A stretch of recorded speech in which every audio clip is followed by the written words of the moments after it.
At the time I'm recording this, we're a few days removed from the horribly unfortunate death of George Floyd.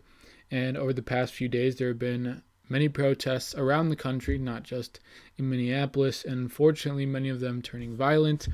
All of this in the middle of an ongoing global pandemic, I will add. There's a lot of hurting right now in our world and especially in our country, and often what you see and hear in the face of these tragic circumstances is a lot of people offering their thoughts and prayers.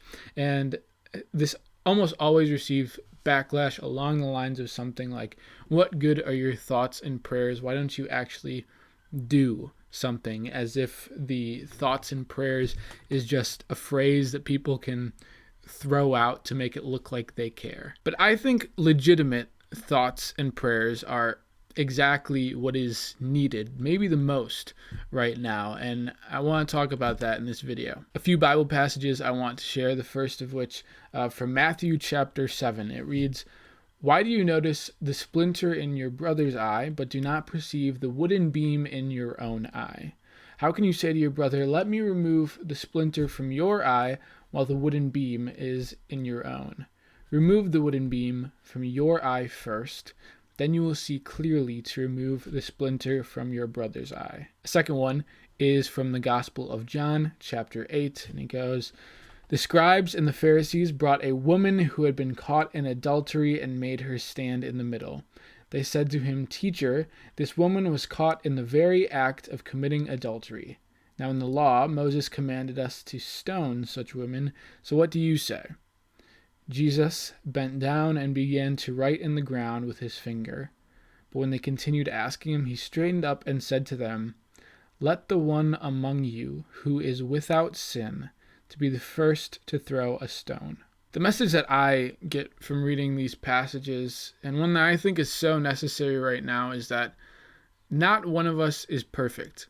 In big things or small things, we so often judge and condemn others without looking inward at the shortcomings of our hearts. And I want to be very, very clear when I say this, that this is not me attempting to pass off blame for the horrific actions that took place earlier this week. And this is not me saying that our own sinfulness, whatever measure that may be, has equal gravity to the grave injustice that took place.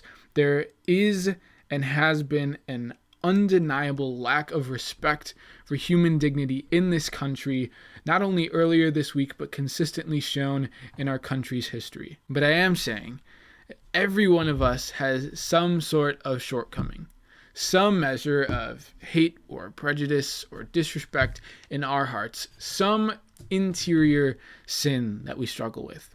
And before we attempt to address anything beyond ourselves, I think we first need to look within. So for me, as I've witnessed this unfold and tried to figure out how to feel, how to respond to all of this, my one takeaway is that I need to be a better person.